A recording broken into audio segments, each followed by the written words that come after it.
ایران کا تل ابیب کے قریب موساد کے دفتر پر حملہ، اسرائیلی انٹیلیجنس تنصیبات کو نشانہ بنایا۔ غیر ملکی میڈیا کا کہنا ہے عمارت میں بھڑکتی آگ اور دھواں دیکھا جا سکتا ہے۔ ایران کا اسرائیل پر اب تک کا سب سے بڑا اور شدید حملہ، 3 اسرائیلی ہلاک، درجنوں زخمی ہو گئے، ہلاکتوں کی مجموعی تعداد 27 ہو گئی۔ تل ابیب اور حیفا میں کئی عمارتیں کھنڈر بن گئیں۔ حیفا ریفائنری کی پیداوار مکمل رک گئی، تل ابیب میں سائرن بج اٹھے، کئی شہروں کو ہائی الرٹ کر دیا گیا۔ اسرائیلی وزیر اعظم کی شہریوں کو فوری بنکرز میں جانے کی ہدایت۔ پاسداران انقلاب کا کہنا ہے ہمارا ہدف عسکری تنصیبات اور حکومتی مراکز ہیں۔ دنیا امریکہ کے بغیر بھی آگے بڑھ سکتی ہے۔ چینی صدر کہتے ہیں اگر امریکہ دنیا کا احترام کھو بیٹھا ہے تو وہی سبق سیکھے گا جو ہر زوال پذیر سلطنت نے بہت پہلے سیکھا۔ ہر سلطنت نے خود کو ناگزیر سمجھا لیکن ہر ایک کا سورج غروب ہوا۔ چین نے امریکہ کو ایران اسرائیل تنازع میں کردار ادا کرنے سے خبردار کر دیا۔ ترجمان چینی وزارت خارجہ نے امریکی صدر کے حالیہ بیانات کو جلتی پر تیل قرار دیتے ہوئے خبردار کیا۔ ایران پر حملوں سے جنگ کا دائرہ مزید وسیع ہو سکتا ہے۔ شعلوں کو بھڑکانا، تیل ڈالنا، دھمکیاں دینا اور دباؤ ڈالنا کارگر ثابت نہیں ہوگا۔ میں نے سیز فائر کا نہیں کہا، چاہتا ہوں ایران اپنا جوہری پروگرام مکمل طور پر ترک کر دے۔ اسرائیل کے ایران پر حملے سست نہیں ہوں گے، 2 دن میں سب پتہ چل جائے گا۔ امریکی صدر ڈونلڈ ٹرمپ نے خبردار کیا کہ اگر خطے میں امریکی مفادات کو نشانہ بنایا گیا تو ایران پر سخت حملہ کریں گے۔ تہران سے لوگوں کے انخلاء کی تنبیہ ان کے تحفظ کے لیے کی۔ ایرانی حکام سے بات چیت کے لیے نائب صدر یا خصوصی ایلچی کو بھیجا جا سکتا ہے۔ ٹرمپ G7 اجلاس چھوڑ کر واپس واشنگٹن پہنچ گئے۔ وائٹ ہاؤس کے سچویشن روم میں ہنگامی اجلاس طلب کر لیا۔ وائٹ ہاؤس انتظامیہ کو ایرانی حکام سے جلد ملاقات کے اہتمام کی بھی ہدایت کر دی۔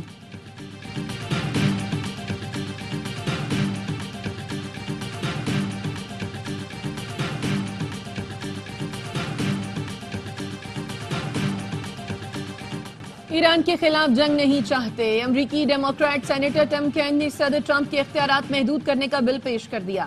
کہا ٹرمپ کو ایران پر حملے کا حکم دینے سے پہلے کانگریس سے اجازت لازمی قرار دی جائے۔ اسرائیل ایران تنازع امریکہ کو نہ ختم ہونے والی جنگ میں گھسیٹ سکتا ہے۔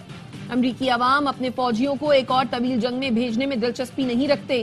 سینیٹر برنی سینڈرز نے کہا نیتن یاہو نے جان بوجھ کر امریکہ ایران جوہری مذاکرات کو سبوتاژ کیا۔ امریکہ کو کسی اور غیر قانونی جنگ میں نہ پھنسایا جائے۔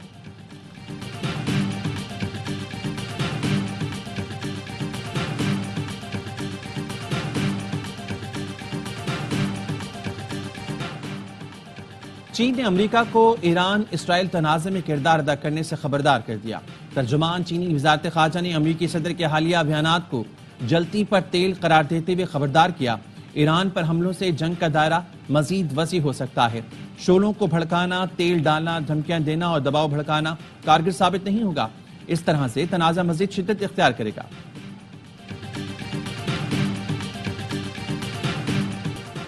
اسرائیل کا ایران کے سینٹرل ہیڈ کوارٹرز کے کمانڈر میجر جنرل علی شادمانی کو بھی شہید کرنے کا دعویٰ۔ اسرائیلی ڈیفنس فورسز کا کہنا ہے علی شادمانی کو گزشتہ شب نشانہ بنایا گیا۔ علی شادمانی کو آیت اللہ خامنائی نے غلام علی راشد کی شہادت پر تعینات کیا تھا۔ اسرائیلی فوج کا مغربی ایران میں فوجی اہداف پر بڑے پیمانے پر حملوں کا دعویٰ۔ شہری آبادی، اسپتال اور سرکاری ٹی وی کی عمارت کو بھی نشانہ بنایا۔ حملے میں ایرانی ہلال احمر اور سرکاری ٹی وی کے 3 کارکن شہید ہو گئے۔ اصفہان میں چیک پوسٹ پر حملے میں 3 افراد لقمہ اجل بنے۔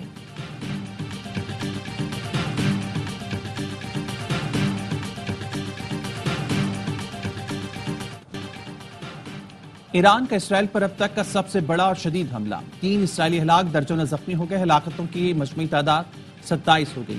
تل ابیب اور حیفا میں تباہی، کئی عمارتیں کھنڈر بن گئیں، حیفا ریفائنری کی پیداوار مکمل رک گئی، تل ابیب میں سائرن بج اٹھے، کئی شہروں کو ہائی الرٹ کر دیا گیا۔ شہریوں میں خوف راز، اسرائیلی وزیراعظم کی شہریوں کو فوری بنکرز میں جانے کی ہدایت۔ پاسداران انقلاب کا کہنا ہے ایران نے تازہ حملے میں تل ابیب کے قریب ہرزیلیا کے انٹیلیجنس سینٹر کو نشانہ بنایا۔ ہمارا ہدف عسکری تنصیبات اور حکومتی مراکز ہیں۔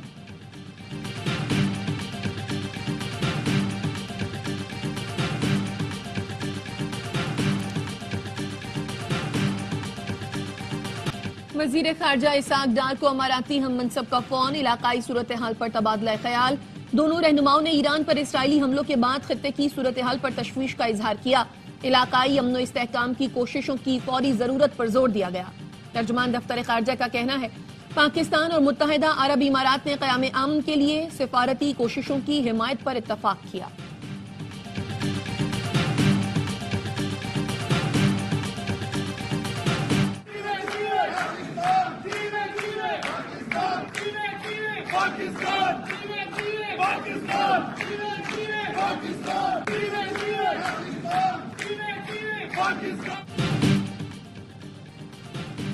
ملکی معیشت میں بیرون ملک مقیم پاکستانیوں کا نمایاں کردار ہے۔ اوورسیز پاکستانی ملک کے سفیر اور اثاثہ ہیں۔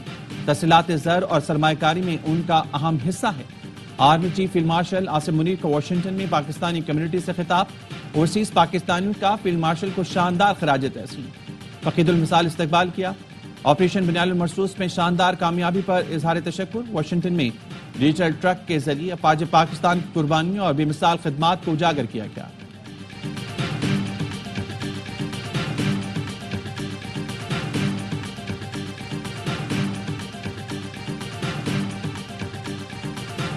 ہمارے ملک پہ جو ہے وہ جارحیت کی گئی ہے، ہم جو ہے اپنا دفاع کر رہے ہیں۔ جس نے جو ہے اس جارحیت کو شروع کیا ہے اور جو اس جارحیت کی حمایت کر رہا ہے وہ جو ہے امریکہ کی غاصب جو ہے وہ حکومت ہے، اس کو یہ اسلحہ بھی دے رہے ہیں اور ہر قسم کی جو ہے وہ سپورٹ جو ہے وہ کی جا رہی ہے۔ جب تک جارحیت ہوگی تو ہمارے پاس بھی دفاع کے علاوہ کوئی راستہ نہیں ہوگا۔ جس مقام سے ہم پر حملہ ہوگا اسی جگہ پر جواب دیں گے۔ پاکستان میں تعینات ایران کے سفیر ڈاکٹر رضا امیری کا ARY نیوز کو خصوصی انٹرویو۔ کہا بھارت نے اسرائیلی جارحیت کی مذمت نہیں کی، امریکہ اس جارحیت میں شریک ہے اور ہم کسی سے ڈکٹیشن نہیں لیں گے۔ ایرانی سفیر نے پاکستانی حکومت، عوام اور میڈیا کا شکریہ ادا کیا۔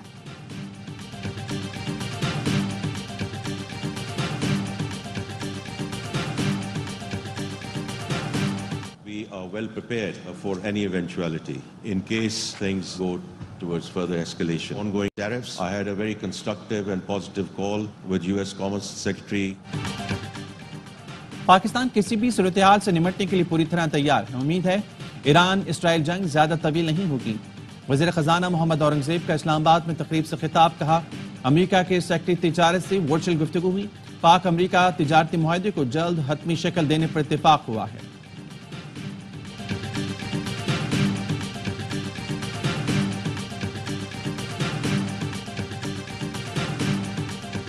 اسمبلی کا بجٹ آپ نے 16 ارب روپے رکھا، پھر کرے انڈیا کے ساتھ ان کا بجٹ ہے 5.5 ارب روپے۔ دس از وے ٹو مچ۔ سیوان کا بجٹ ضرور کم کر، سیلری لوگ ہیں ان کے ساتھ زیادتی ہے، ریفارم ایک نہیں کر سکے، ریفارم نہیں لا سکے، پرائیویٹائزیشن ایک نہیں کر سکے۔ جہاں 3.7% انفلیشن ہے وہاں پالیسی ریٹ ہمیشہ 7 سے 8% رہتا ہے، وہ 11% نہیں ہے۔ تحریک انصاف کا بجٹ میں اپوزیشن کی تجاویز شامل کرنے کا مطالبہ۔ قومی اسمبلی سے خطاب میں بیرسٹر گوہر نے کہا ایوان اپنی ذمہ داری ادا کرنے میں ہمیشہ ناکام رہا، ہمیں سوچنا پڑے گا کہ ہم عوام کو کیا ریلیف دے سکتے ہیں۔ سالانہ 22 لاکھ کمانے والے تنخواہ داروں کو ٹیکس چھوٹ دیا جائے۔ سینٹ میں اپوزیشن لیڈر شبلی فراز کا وزراء کی عدم حاضری پر اعتراض۔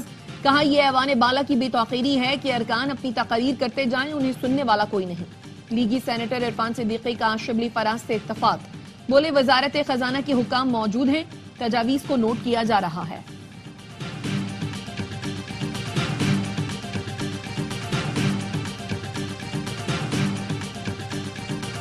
اس سال کا جو ہمارا بجٹ ہے کل حجم جو ہے وہ 5335 ارب روپے ہے۔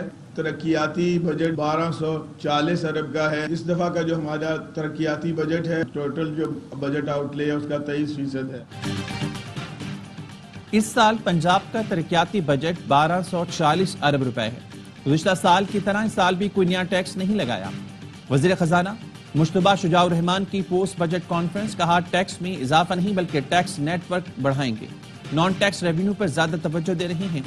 سینئر صوبائی وزیر مریم اورنگزیب نے کہا کل پنجاب حکومت نے اپنا تاریخی بجٹ پیش کیا۔ وزیر اعلیٰ مریم نواز کی سب سے زیادہ توجہ صحت اور تعلیم کے شعبے پر ہے۔